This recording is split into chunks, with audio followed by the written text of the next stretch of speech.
SEC. No, I am not Cousin Shane. Cousin Shane still on vacation. Hopefully he comes back soon so he can take over the mornings again. But I fill it in. SEC Mike, thanks for tuning in. Really appreciate it. Missed yesterday. We're going to get to that in a second. It's pretty gross, so just be warned. But hey, I'm going to tell you what happened. So, but hey, before we do that, don't forget, we are brought to you all football season long by MyBookie, presenting sponsor. MyBookie.ag is the website. Promo code SEC. You're going to want to hear this because they've changed it now. Now at MyBookie, for all the cousins out there with that promo code SEC, they are willing to cover your first wager up to $500. It could be $10, could be $20, whatever you want. Put in that promo code SEC. Your first wager, if you win it, you get the money. If you lose it, they give you whatever your wager was. They just give it right back to you, and you get to keep playing. So there's no loss whatsoever over at MyBookie. Again, this could be up to $500. You can put $500 on Auburn to beat Baylor, and if Baylor wins that damn game, you get your $500 right back, and you can keep playing at MyBookie with that $500. So how can you beat that deal? I don't know how you can. Shout out MyBookie, presenting sponsor of the show for another football season, and shout out our good friends over at Tennessee Legend. Hell yeah, I got my Tennessee Legend right here, and after the other night, I'm going to be down on some of this Tennessee Legends to try to get through the story of what happened, of why there was no morning show yesterday, and why I'm struggling today. It's all related. So shout out our friends, Tennessee Legends. If they don't have Tennessee Legends, it's your local package store. Ask them, what in the hell are they doing? Get them some Tennessee Legends. Would help them out, would help Tennessee Legends, would help us. We would appreciate you. Thank you, Tennessee Legends, for fueling the show.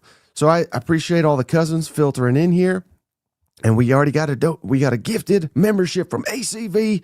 Shout out ACV, one of the best Longhorns out there. There are great Longhorns. Don't let them tell you otherwise. ACV's at that top of that list.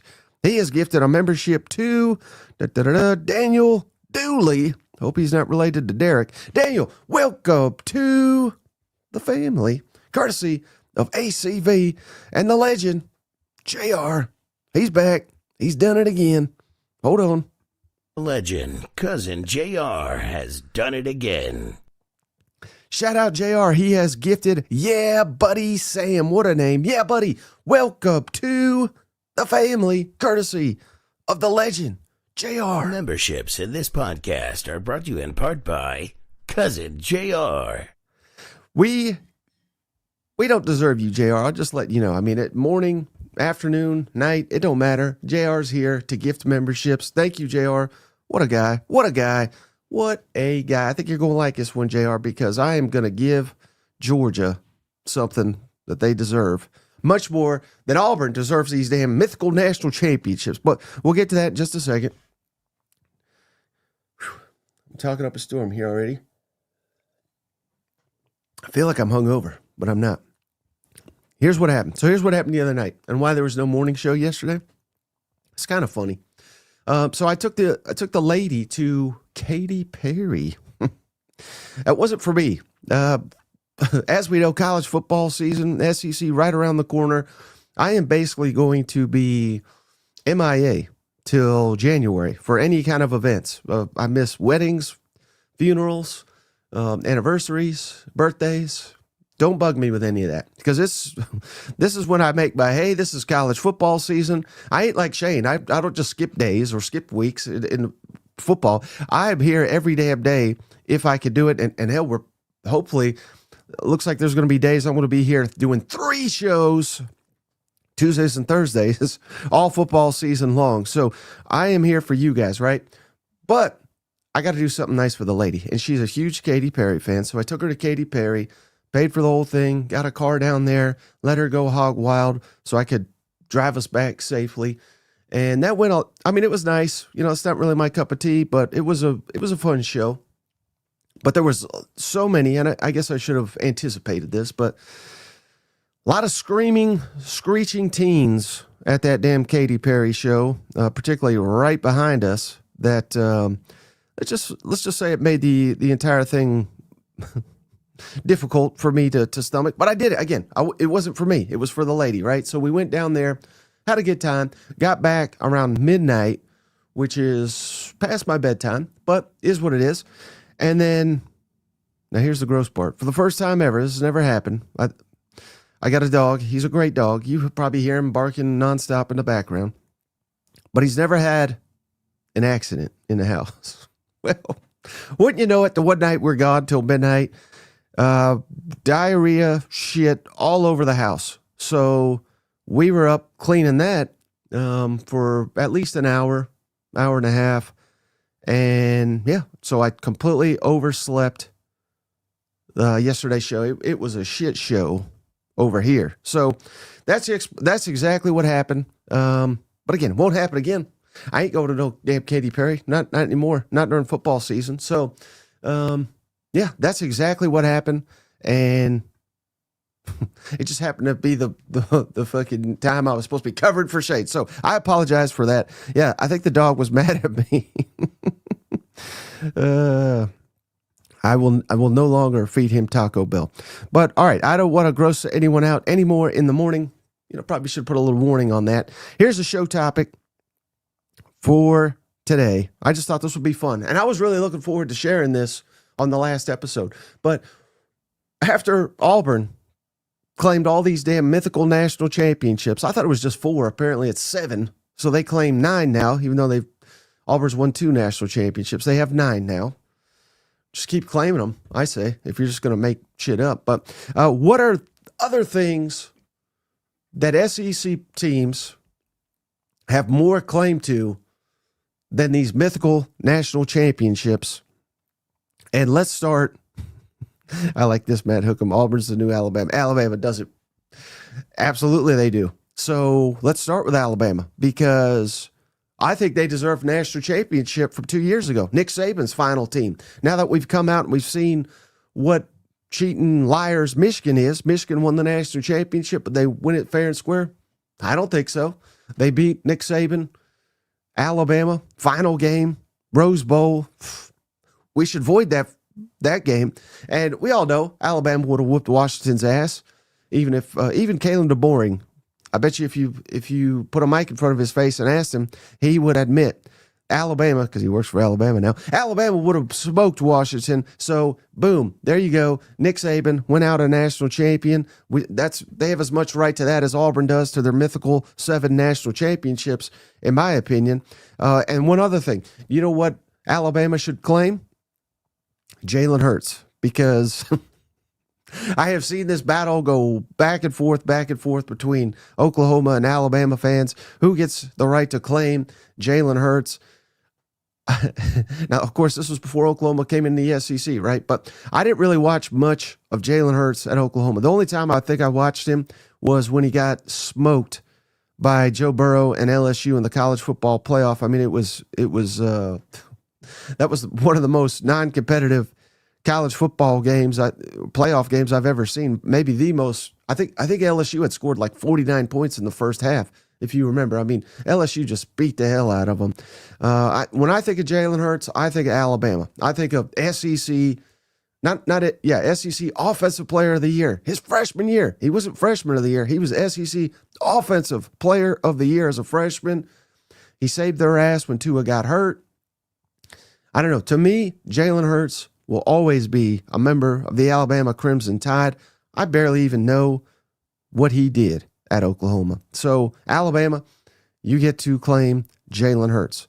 Now, what does Oklahoma get to claim? Jalen Hurts. Why? Because, hell, Jalen Hurts is kicking ass in the NFL, right? Everything I just said about Jalen Hurts is accurate, but when he was leaving Alabama, was he a finished product? Was he going to be a star in the NFL? I say hell no. I think his year at Oklahoma, even though I didn't really watch it, refined him to the point to make him an NFL player, and anyone that says differently, that's revisionist history. They didn't watch him closely at Alabama because he was not as good a player as he is in the NFL at the tail end of his time at Alabama. Truly not. So I think Oklahoma and Lincoln Riley, what they did with Jalen Hurts, again, his statistics are phenomenal. But again, I didn't watch but the game he got his ass whooped. They refined him into an NFL player. So I think Oklahoma has a right to claim Jalen Hurts as well. Yes, Matt Hookham says joint custody. There you go. All right. We'll get to this one. Liquid, shout out Liquid. If we're talking players, Florida claims. Let's just skip down to Florida then, because I have that listed right here. Yes, Florida can claim that Cam Newton never threw that damn laptop out the dorm room. Cam Newton would have stayed at Alabama. The Urban Meyer dynasty would have continued. Imagine Tim Tebow to Cam Newton. That would have been, how many national championships? They won 2 there. They would have won at least a third, if not a fourth, hell, maybe even a fifth, depending on how long Cam Newton stayed in college football. He was that dominant of a player. He was on the Florida roster before a laptop, allegedly, not in this reality, but allegedly went out the window and he had to leave. So Florida, you get Cam Newton and you get more national championships, because that's more legitimate than anything Auburn did with their recent claiming of national championships. But how about this? Florida also gets to claim the 1990 SEC championship. This was Steve Spurrier's first season, and this was before they had the SEC title game. But Florida went 6-1 in conference play in 1990. They did lose to Tennessee, but Tennessee finished 5-1-1. So Florida, technically a better record, 6-1, right? And Tennessee did beat Florida, but again, it don't matter if you beat them if you don't finish with as good of a record as them. But Florida was ineligible. I don't recall the exact specifics, but I think it was for something that happened even before Spurrier even got there. So he took the job. Florida was ineligible for the postseason, I think is what it was. They gave the championship to Tennessee, which Tennessee should still claim it. But I think Florida deserves a right to claim it as well, because they were 6-1, better record, best record in the SEC in 1990. Florida, and this is something Steve Spurrier got mad about recently. He said, hey, we need to claim this 1990 SEC championship. He's 100% right. Florida, 1990 SEC champions in my book.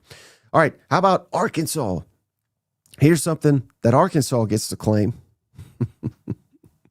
God, I hate to go down this terrible memory lane, but speaking of Auburn, let's go back to 2020. What a wild season that was.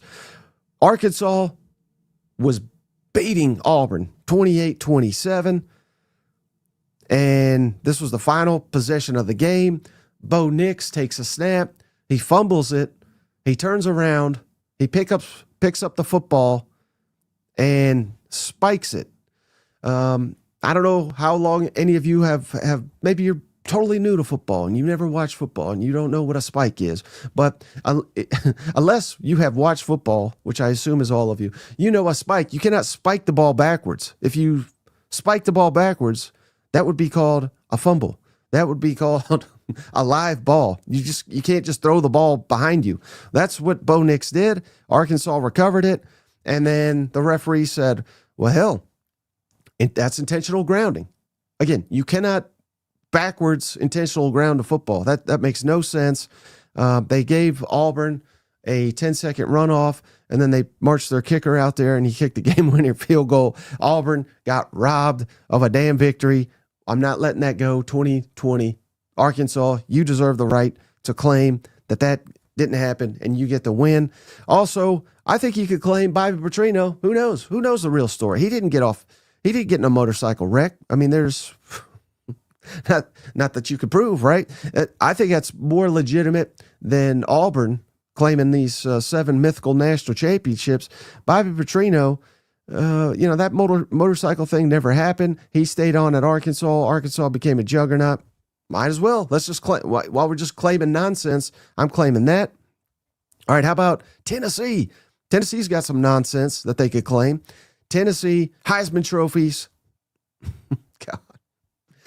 Tennessee is cursed with the damn Heisman trophy, if you didn't know. Peyton Manning, 1997, finished runner-up to Charles Woodson. That was a travesty. That was complete horseshit. Charles Woodson, excellent player. But Peyton Manning, come on. Peyton Manning, he lost to Florida, so he lost the trophy. That doesn't make any sense. We got guys losing multiple games now, and they cannot, and they do win the Heisman Trophy. That was kind of, I think the media was just tired of Peyton Manning. They were tired of the hype. So Peyton didn't win it in 97. Heath Schuler, 1993. He also finished runner-up to the Heisman. Hendon Hooker, one of the best seasons in SEC history, just a couple years ago, 2022. They wouldn't even make him a damn Heisman finalist as Tennessee rose from the ashes, became number one in the country. He should have at least gotten to be a Heisman finalist. And then the worst one of all, Johnny Majors, 1956. It's the year I was born. He finished second in the Heisman to a guy named Paul Hornung. Now, this is ridiculous, right? Paul Hornung won the Heisman, Notre Dame. Notre Dame was 2-8 that year. And check this out. They were outscored by 159 points. So it's not like they lost 7 one-possession games. They were getting their ass kicked. They were getting blown out, lost by 159 points. And here's Paul Hornung's stats. 3 touchdowns, 13 interceptions. Give that man the Heisman Trophy. He beat out Johnny Majors. So I'm not saying Tennessee deserves all these damn Heismans, but the Johnny Majors one certainly, and I think even the Peyton Manning one, give Tennessee a Heisman. I mean, after all these close calls, and give Hendon Hooker at least an invite to the Heisman, I think that's deserved. Yes, Pate, this was on my list. Let's go to A&M then. I love this. A&M, what do you deserve? You deserve a playoff berth in 2020. You remember the year? Again, wild year, right? But this was the best year Jimbo ever had. Hell, who knows? Jimbo may be the coach still. Maybe we don't want this then. But Jimbo, the best year he ever had in College Station, went 9-1, finished number 4 in the country, did not get a berth to the college football playoff. Only loss was to eventual national champion Alabama. Nobody beat Alabama that year. Hell, most people couldn't even compete with Alabama. Florida pushed them in the SEC championship. Missouri gave them somewhat of a game in the opener. That was pretty much it. Alabama was dominant, so I don't think that should have knocked A&M out of the college football playoff. Jimbo Fisher deserves that playoff spot. I think that's undebatable. Johnny Blue says, whoa, this hangover is late. No, it is not, sir. When I do the hangover starts at 9 a.m. Central. I ain't doing 6:30. There's no shot in hell. No shot in hell. Stringer Fields just woke up. Has the season started yet? Not yet. We are so close. I'm trying to get you there. I'm trying to will us all to the start of the season, but we'll be here in just a couple days. So cannot wait. All right, how about Missouri? This is one Missouri deserves. This was new to me. Shout out Coach Eli Drinkowitz for bringing this to my attention. But in 1960, Missouri and Kansas played. Missouri was number 1 in the country. Them damn coward Kansas here. They played a guy named Burt Cohen.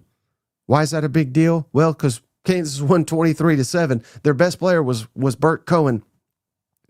He was ineligible. Kansas knew he was ineligible. They played his ass anyway to beat Missouri. Missouri was number 1. Had they won this football game, they would have played for the national championship. Missouri finished 10-1 with that one loss, and the NCAA, I think, later said, all right, you can have that win. You're 11-0. Well, the national champion that year was Minnesota, went 8-2. So does Missouri get to claim a national championship 1960? I think that's more valid than any of these Auburn mythical national championships, in my opinion. So I'm giving Missouri the 1960 national championship. I think that's fair. How about Georgia? You could also say, maybe they deserve a national championship in 2023. Because again, Michigan, cheating bastards, should not have been eligible for the college football playoff. Georgia went undefeated, lost to Alabama. Very close game in the SEC championship. I think Georgia would have beaten any one of those teams, Alabama included, in the college football playoff with Brock Bowers and Ladd McConkey, Carson Beck, good Carson Beck, not bad Carson Beck that we saw last year, but good Carson Beck. I think Georgia would have whooped ass. Hell, let's split that national championship, I think, between Bama and Georgia. I'd be fine with that. I think they both earned it over Michigan. And then how about some other ones here for Georgia? I just looked this up. 1920, went undefeated, 8-0-1. outscored opponents 250-7. Did not win the national championship. What the hell? How about 1946, 10-0, undefeated, yet the pollsters voted Notre Dame number 1. So, hey, if Auburn's going to claim all these mythical national championships, Georgia should too. Moonshine, where's Cousin Shane? Pfft, that's what I'd like to know. No, Cousin Shane is on vacation still. He's on vacation all week. So perfect time, I know, to take vacation as football's here. But hopefully he'll be back soon, taking over the morning hangover shows. But until then, I'm here, and you got to put up with me. All right. Yeah, Cousin Shane is in the picket line in front of Cracker Barrel. We hate the logo. We hate that we got blocked, but why are we giving them coverage? Who the hell cares? All right. Last one I got here. South Carolina. What do they get? They should claim a win over LSU last year. Of course, that was still bullshit. I can't get over that. Netflix, love that Netflix show. Didn't love that they didn't show LSU screwing, really the refs more than anything, but the refs screwing South Carolina out of the win at LSU. South Carolina should claim a spot in the college football playoff over Clemson, who they beat on their field right before the college football playoff, and most certainly over SMU. We should have given South Carolina that. I think we could claim that if we're a Gamecock. I think that's more legitimate than any of these Auburn national championships that they just claimed. That's what I'm thinking. All right. Well, hey, we are at 22 minutes, so maybe fire away with any questions you got, because that's all the content. But I did have this. This was fantastic. I want to give these guys a shout out. Let me look here. I'm going to load this into the machine here. But we had some hot takes from the athletic staff. I don't know who these guys are. I might invite them on if I knew. But these takes were, hotter than anything I've ever thrown out there. So I want to shout out these guys. Again, this is the Athletic. How about this? Matt Brown, his hottest take of the year. Texas is beating Texas A&M to close the regular season, but Texas A&M beats Texas in the SEC championship the next week, and Georgia and Alabama both missed the playoff. Good night. Those are some scorching hot takes we got there via Matt Brown. Shout out Matt Brown for that. And then how about this one from Mitch Sherman? I love this too. Arch Manning will throw for 300 yards in all of his Texas first 5 games, including road wins at Ohio State and at Florida. Then he'll throw 4 picks against Oklahoma. Good night.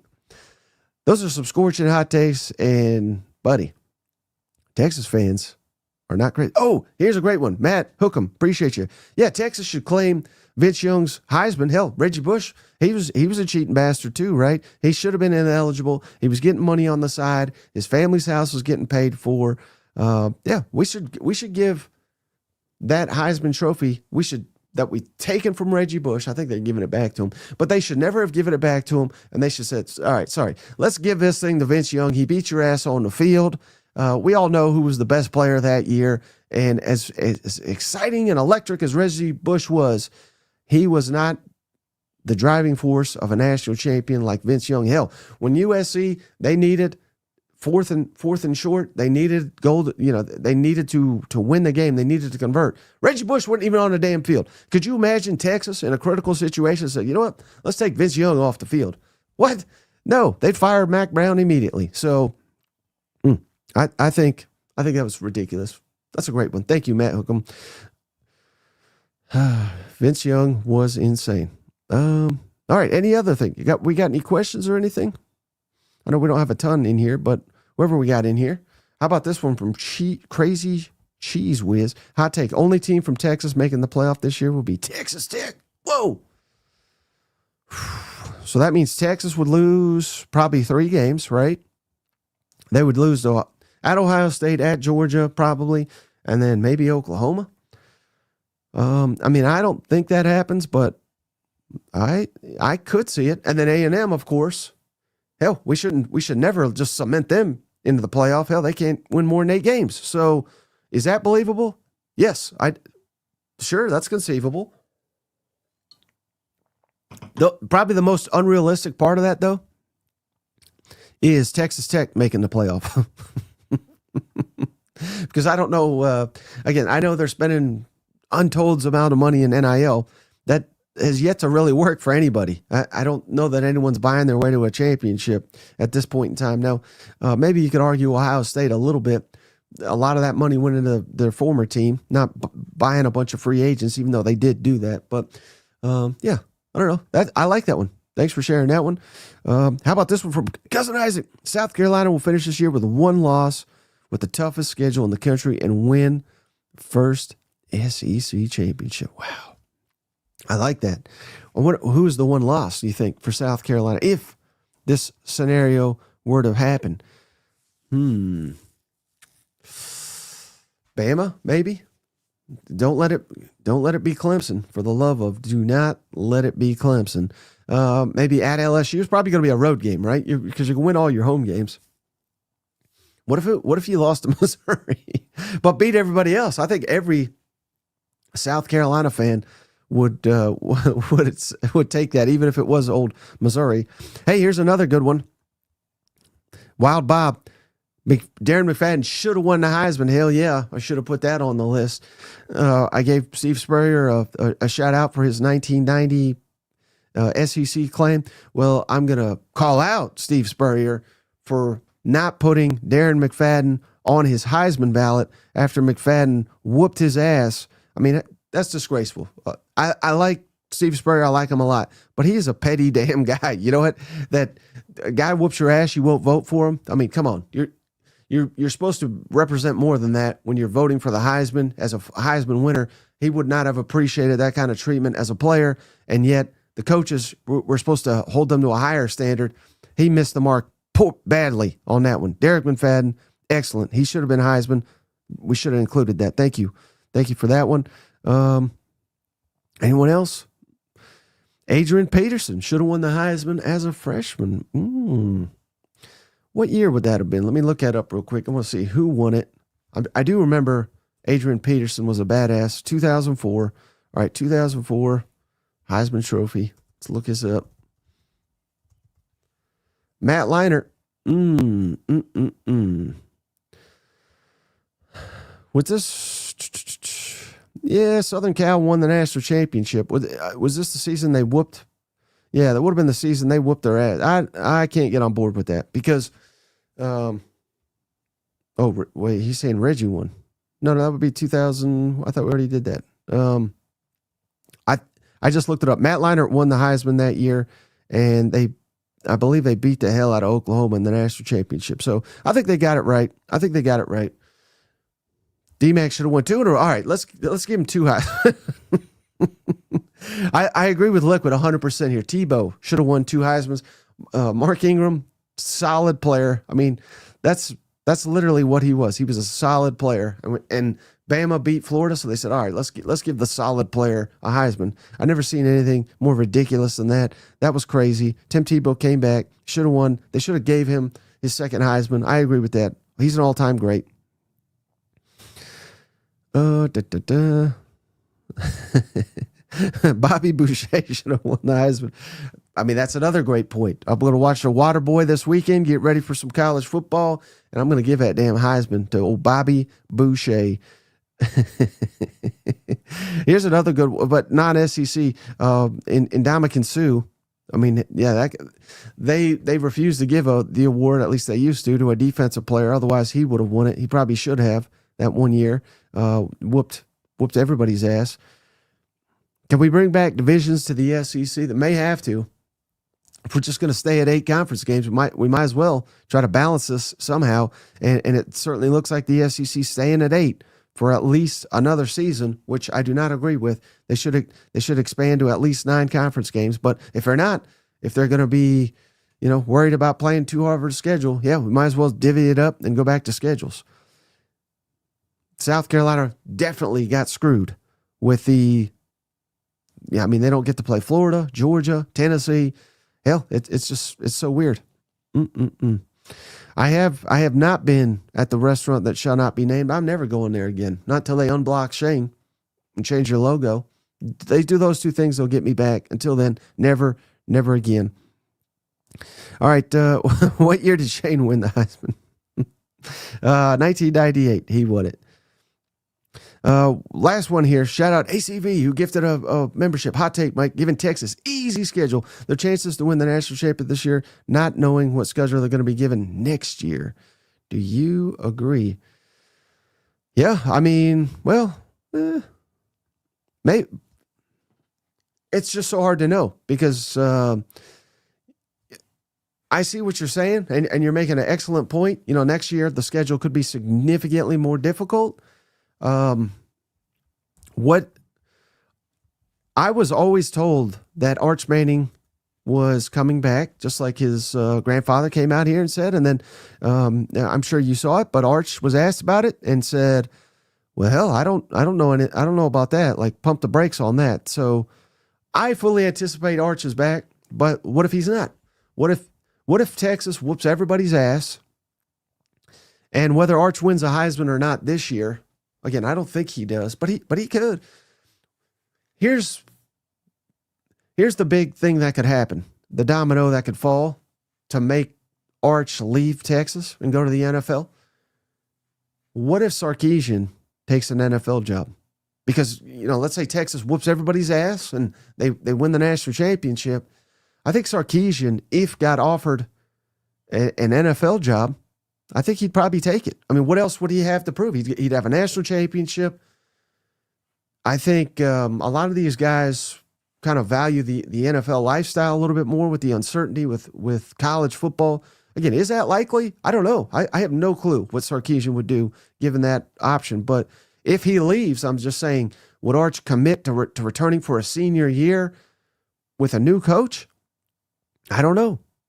So, yeah, I think this year is the year. But if they don't, and Sarkisian's back and Arch is back, then probably next year. I would say they got just as likely a chance, if not better, to win a national championship. Because as long as Sarkisian is there, I don't think Texas is going anywhere. The way they're recruiting, the way they have support and money, and I mean they have everything you could literally want in their crazy pursuit of a national championship. If it doesn't come this year, it very well could come next year. So, you know, we'll just see. If Arch is back, I think I like their odds just as much, if not better, next year to win a national championship. Maybe they'll win 2 in a row. Maybe that's a question you should be asking. Can Texas win 2? We're already looking past this year. We've already got it on lock. Can we win 2 in a row? Can we go back to back? I think they could. Sark to the Cowboys. That's what I'm saying. I mean, I don't know if I'd want to work for old crazy ass Jerry Jones, but if that offer came, that would be a lot to pass up on, don't you think? And what if it's like a package deal? Like, what if the Browns say we'll take Sark and Arch? Think about it. I don't think that's happening, but it's fun to sit here and speculate. All right, I think that's going to do it. I'm running out of gas here. Got to go get me some coffee. Thanks for tuning in for another SEC Hangover. We'll be back tomorrow. We'll also be back, not tonight. I wish it was tonight. Again, we got a guest. We got to accommodate the guest. So we're going to go live 3 o'clock Eastern, 2 Central today. That SEC podcast coming at you, double duty. And then we'll be back Friday morning. Not late, Johnny. Not late. 9 a.m. Central Time, 10 Eastern. That's as morning as I get. Hell, I just woke up. So I appreciate each and every one of you for hanging out. We'll catch you on the next one. Shane, be safe out there. Come back soon. We miss you, buddy. Bye-bye. Hey, buddy, this beer's for you, Mike, and Cousin Shane. That SEC podcast loves the Pirate, and the Pirate loves that SEC podcast. Hail State.